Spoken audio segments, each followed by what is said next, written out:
Well, good evening, everyone. Welcome back to the JDG. We're very happy to have today Christoph Kletzer joining us from Vienna. Although Christoph teaches in the UK, in London. He's a professor of law at King's College London, and he's also the vice dean there. So thanks so much, Christoph, for this. And we look forward to this presentation on the jurisprudence of permission. So the floor is yours.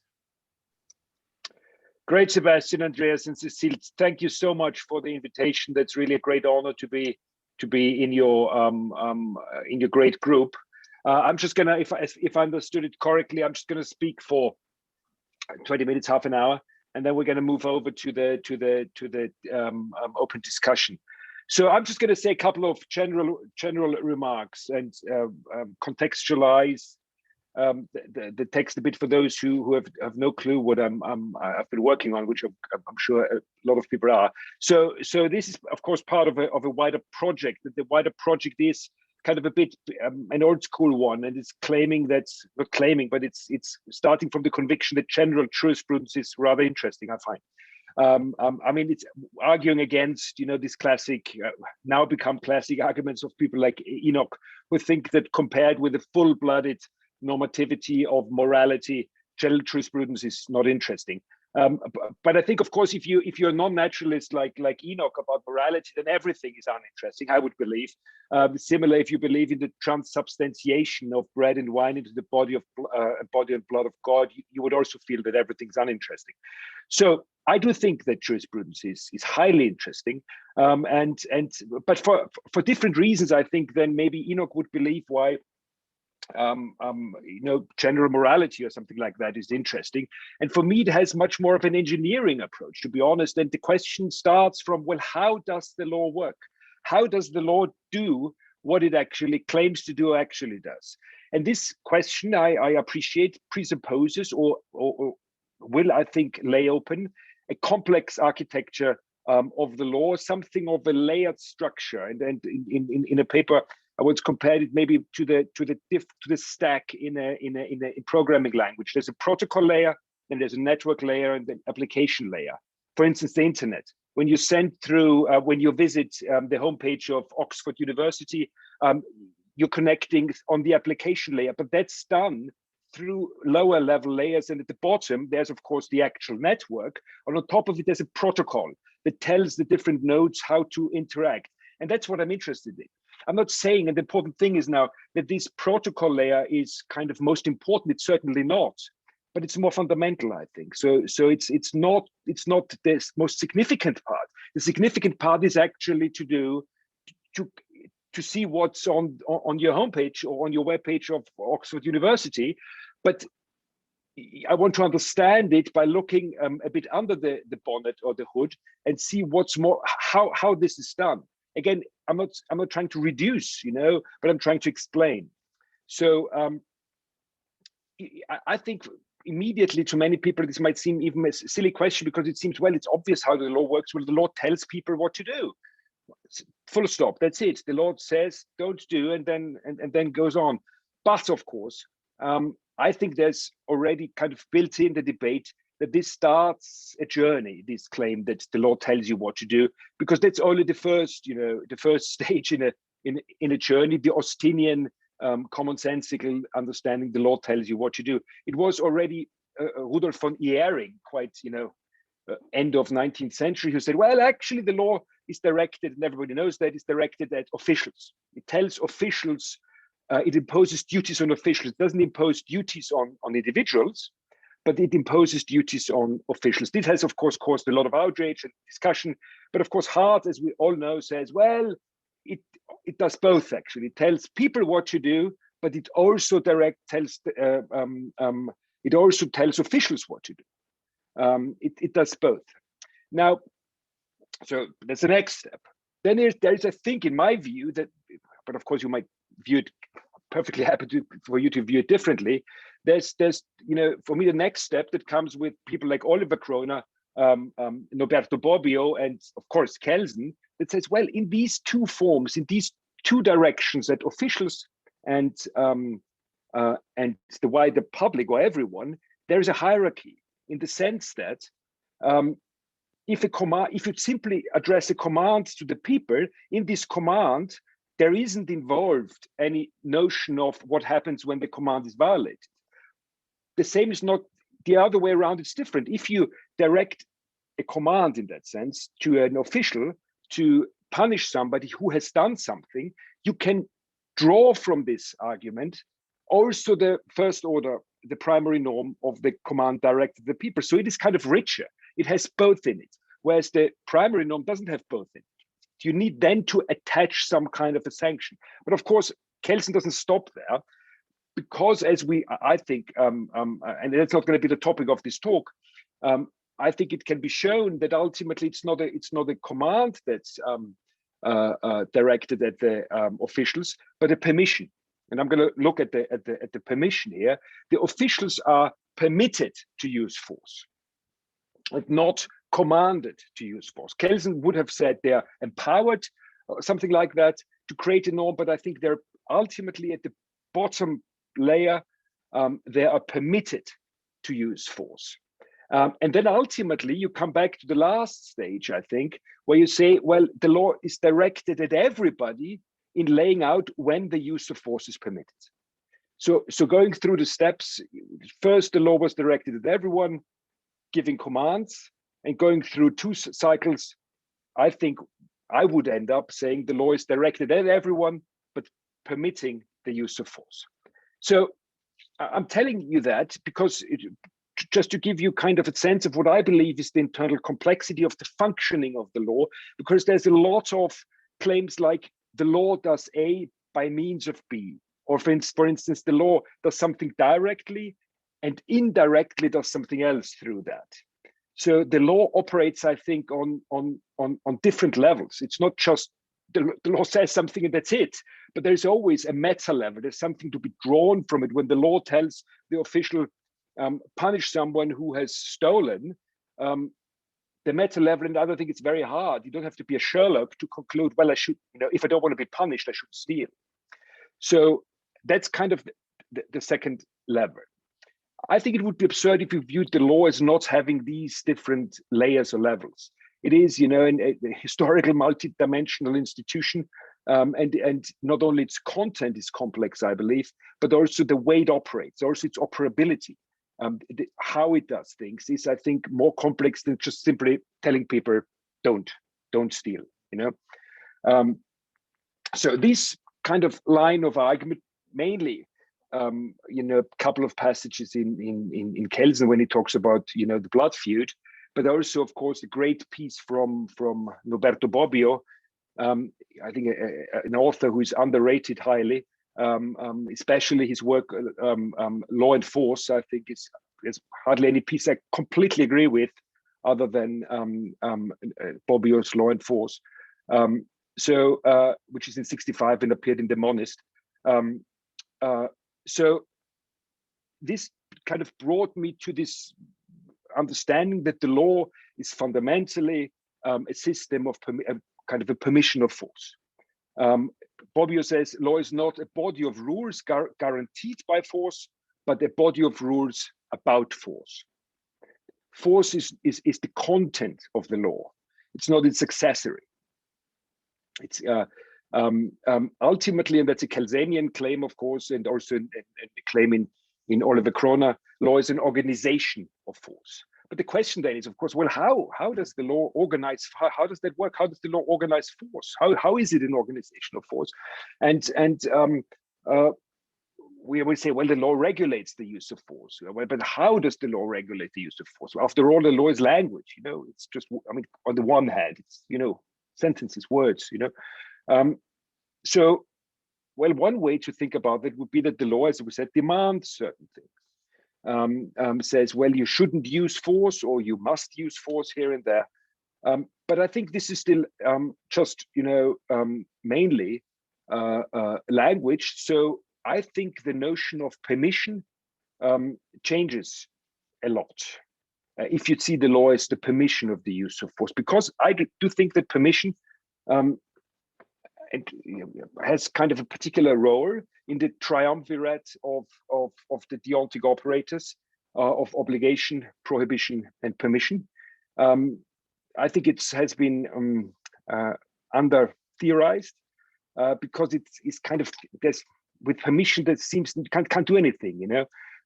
You can't really, it seems, I think you can't really organize anything with permissions, which should already be kind of doubted if you know some computer sciences. There's a lot of you know, operating programs that just collections of permissions, you know.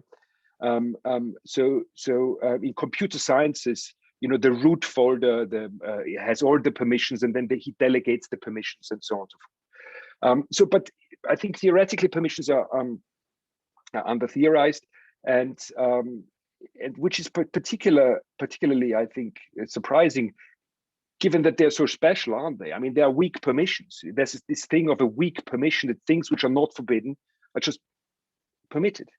There is not, I mean, the way I think about it, there is no such thing as a weak obligation or a weak prohibition. That kind of things are, if there's no other thing going on, no other strong, you know, deontic operator applying, then they are prohibited. But you know, of course, that needs, I think we have to discuss it. So I believe this can allow us, and I'm just trying to explore this idea, that permission can be used as a transmission belt from, so to speak, the factual to the normative, or from the natural to the, however you, there's somewhere, of course, in jurisprudence, there's always this rift, this gap that needs to be bridged.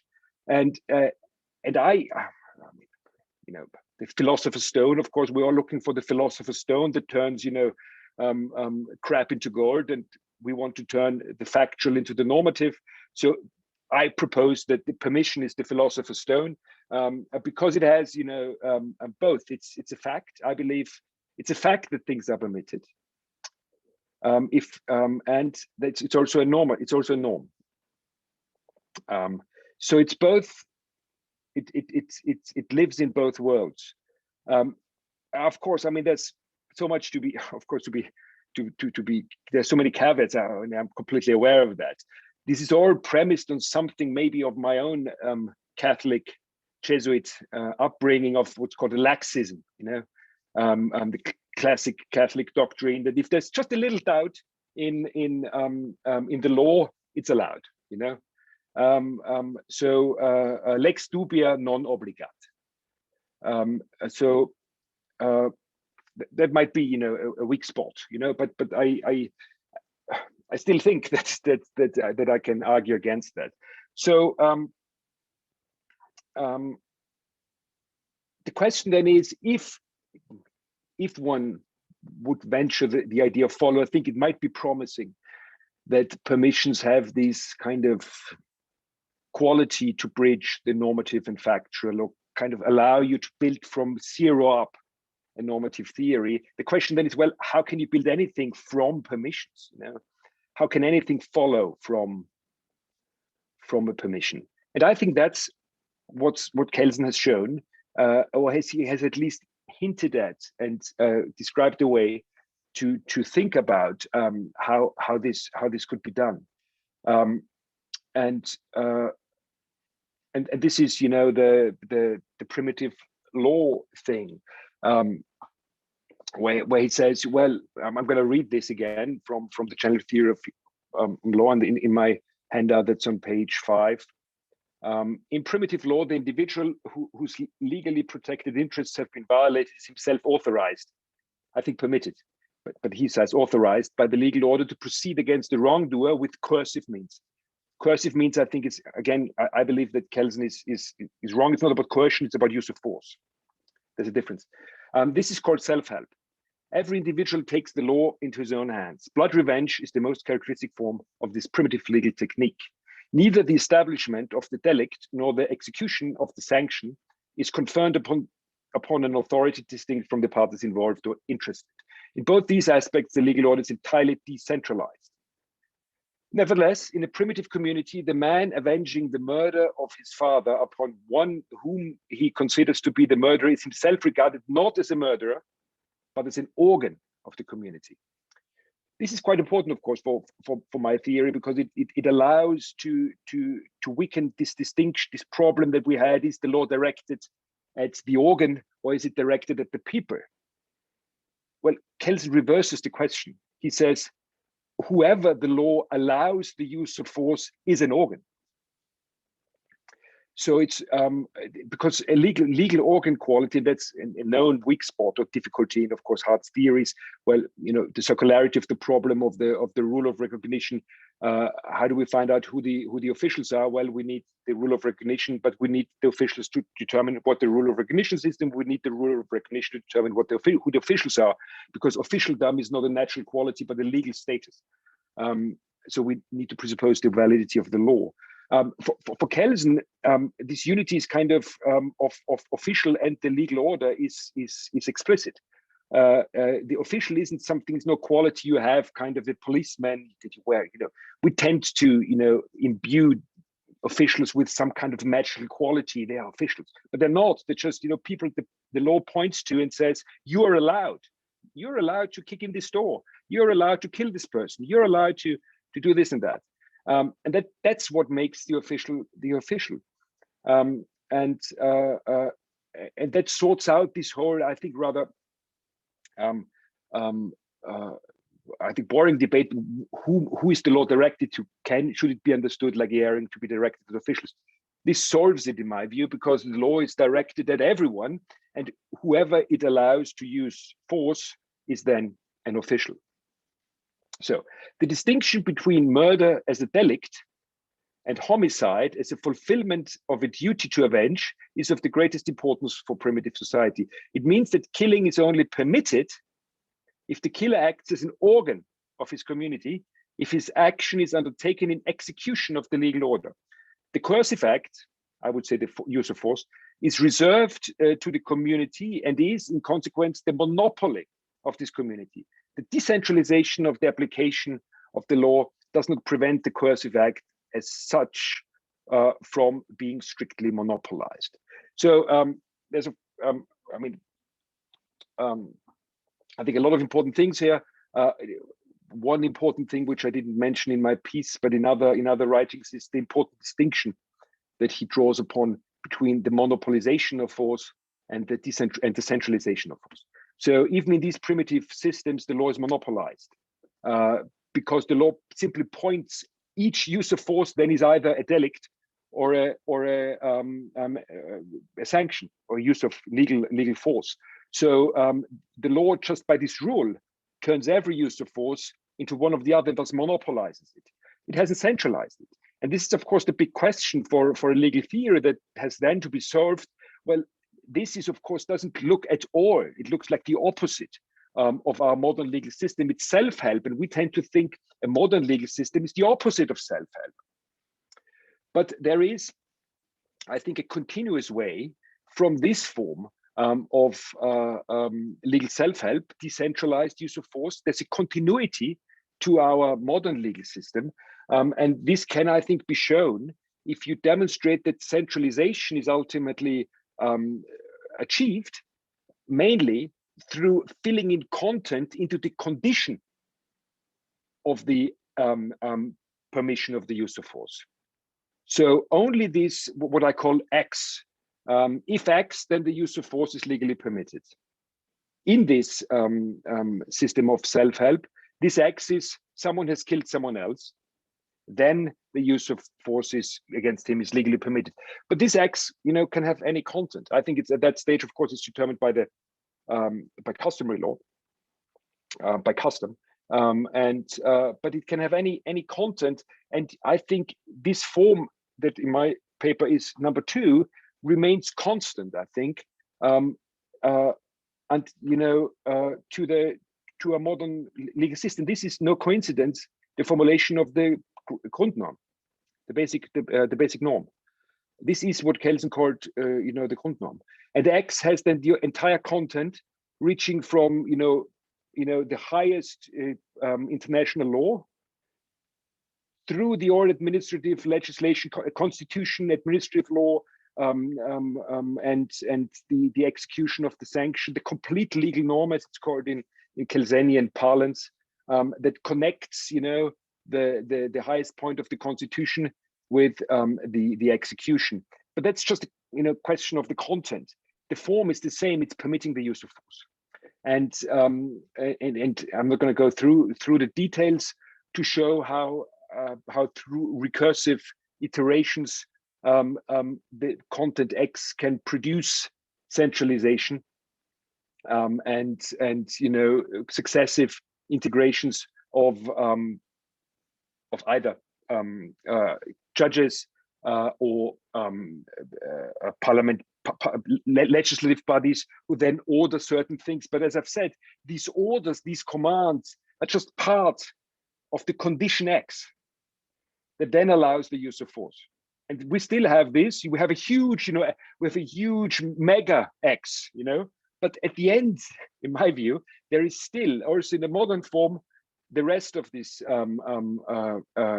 number two, statement number two, the use of force is legally permitted. This is the last word of the law. That if all these conditions are fulfilled, if you have a proper legislation which is in line with the Constitution, which is in line with human rights, which is in line with jus cogens, which has been then applied by a judge who has ascertained the facts, who established that this person has killed someone, then he can be executed. Or then these doors can be kicked in, or then whatever the use of force is. But this is for me still the ultimate bracket of the legal technique. And this, as I say, still has to be, in my view, or according to this argument, applied decentrally. So that we all have to, just like the primitive Germans, where this is taken from, the German blood feud, where everybody has kind of in a customary law approach has to apply these rules. The same is true. Just the X is huge, and we're just used to moving about and studying. When you study law, you study the X. You study this variable, the condition of the application of the use of force, and that's it's huge and complex. But that's what you're studying. So that's the one part. So, and I think there's kind of from the permission upwards, you can explain, I believe. And I think this is kind of, for me, that's the interesting part. Is something missing? Is there something up in modern law which you cannot explain? I think this is something of an inquiry which I find, is open to rational. Maybe it's wrong. Maybe there's a different. Maybe we need a different form of the basic norm or something like that. And the other question is it real? Is it possible to understand the creation of obligations, which I think we want to explain, in terms of permissions? And this is kind of what the other smaller bit does, and which is, I'm not entirely sure about that, to be honest, but I think it's the best I could do so far. Is kind of this creation of obligation through differential permission, the distinction between a strong and a weak permission. Both are permissions, yes, but I do believe that the law just adds to permissions something which is, if you doubt things anyway permitted, or if you go fully on skeptical or non-cognitivist or whatever, then objectively everything is permitted. But you can add to these permissions strong permissions, and these then allow the creation of some kind of a formal obligation, which is of course not strong, not as strong as Enoch would have. It's not full-blooded, of course not. It's not full-blooded, non-natural obligation, like God would give us, But I don't think we want that, to be honest. And I don't think we need that to have some interesting theory of jurisprudence. Thanks a lot for listening, and I'm going to stop here.